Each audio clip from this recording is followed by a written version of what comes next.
अस्सलाम वालेकुम, welcome back to my channel.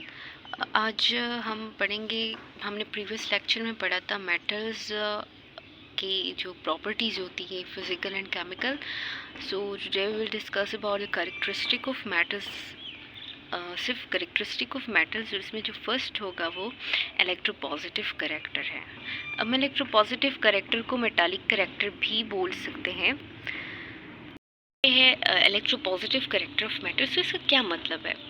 अब हम इसमें एक ट्रेंड पढ़ेंगे। ट्रेंड ये कि इस ग्रुप में और पीरियड्स में इसका क्या है कि वो टॉप टू बॉटम आ रहा है ग्रुप में, तो उसकी इलेक्ट्रोपॉजिटिव करेक्टर क्या हो रहा है, इंक्रीज हो रहा है और डिक्रीज हो रहा है। तो जब ग्रुप पे हम टॉप टू बॉटम आते हैं तो इलेक्ट्रोपॉजिटिविटी क्या हो रही है, इंक्रीज हो रही है। इसका रीज़न क्या है कि जैसे हम टॉप टू बॉटम आ रहे हैं, नीचे हम आ रहे हैं, तो हमारा क्या हो रहा है, एटॉमिक नंबर इंक्रीज हो रहा है। Atomic number means number of protons. As we know that number of protons and electrons are equal. So जितना नंबर ऑफ प्रोटॉन्स इंक्रीज हो रहा है, इलेक्ट्रॉन्स भी इंक्रीज होंगे। तो जितना एटॉमिक नंबर इंक्रीज होगा, नंबर ऑफ शेल्स इंक्रीज होंगे। तो नंबर ऑफ शेल्स को हम पीरियड नंबर्स भी बोलते हैं। अब फॉर एग्जांपल एक लिथियम है, एक पोटाशियम है, दोनों एक ही ग्रुप से बिलोंग रखते हैं, लेकिन उसका पीरियड जो है वो 2 है, और जो पोटाशियम है ग्रुप नंबर 1 से है और पीरियड जो है 4 है। दोनों ग्रुप नंबर 1 से है लेकिन पीरियड 2 एंड 4। तो अब ये टॉप लिथियम जो है वो फर्स्ट है, फिर सोडियम, फिर पोटाशियम। लिथियम का 2 ग्रुप पीरियड नंबर, सोडियम का 3 पीरियड नंबर एंड पोटाशियम का 4 पीरियड नंबर, लेकिन ग्रुप जो है वो 1 है। अब पहले हम स्ट्रक्चर देखेंगे लिथियम का। तो लिथियम का जो है एटॉमिक नंबर क्या है, 3 है। तो पीरियड नंबर किसको रिप्रेजेंट करते हैं, नंबर ऑफ शेल्स। अब ये पीरियड नंबर 2 है तो इसके शेल्स भी क्या होंगे, 2। अब फर्स्ट शेल में 2 इलेक्ट्रॉन्स आते हैं और जो आउटर मोस्ट शेल होगा उसमें क्या है, 1, क्योंकि इसका एटॉमिक नंबर 3। उसके बाद हमारे पास पोटाशियम। पोटाशियम के पीरियड नंबर 4 से बिलोंग रखते हैं, तो उसके शेल्स भी क्या होंगे, 4 शेल्स होंगे। और जो है उसके एटॉमिक नंबर क्या है, 19। तो हमने 19 वैलेंसेस को सेटिस्फाइड करना होगा, इलेक्ट्रॉन्स को वैलेंसीज में। तो पहले उसमें आते हैं 2, सेकंड में 8, थर्ड में 8, फोर्थ में 1, 8 8 8 16, 17 18 एंड 19। तो दोनों में क्या है, आउटर मोस्ट शेल में 1 इलेक्ट्रॉन है। तो हम ऐसा कैसे कह सकते हैं कि इलेक्ट्रोपॉजिटिव इसकी इंक्रीज और इसकी डिक्रीज।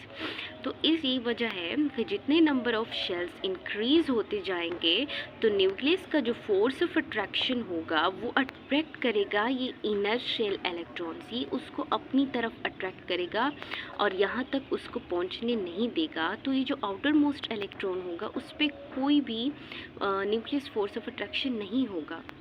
तो जितने नंबर ऑफ शेल्स इंक्रीज होते जाएंगे उससे क्या होगा, शील्डिंग इफेक्ट इंक्रीज होगा, उससे शील्डिंग इफेक्ट ज़्यादा होगी।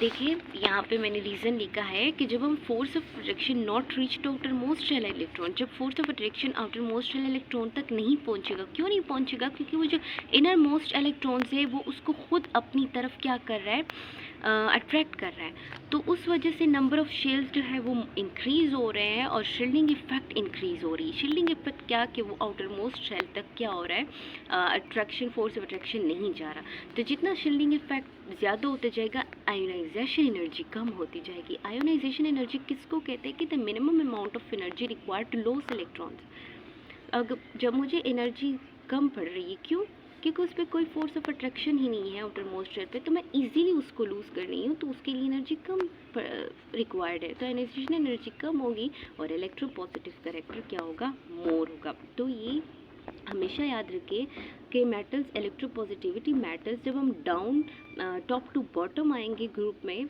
तो उसकी इलेक्ट्रोपॉजिटिव करेक्टर क्या होता जाएगा, ज़्यादा होता जाएगा। क्यों, क्योंकि उसका शेल एटॉमिक नंबर इंक्रीज़ हो जाएगा, नंबर ऑफ शेल्स इंक्रीज़ होंगे, आउटर मोस्ट शेल पे कोई फोर्स ऑफ अट्रैक्शन नहीं होगा, तो उसकी आयोनाइजेशन एनर्जी बहुत ज़्यादा कम होगी।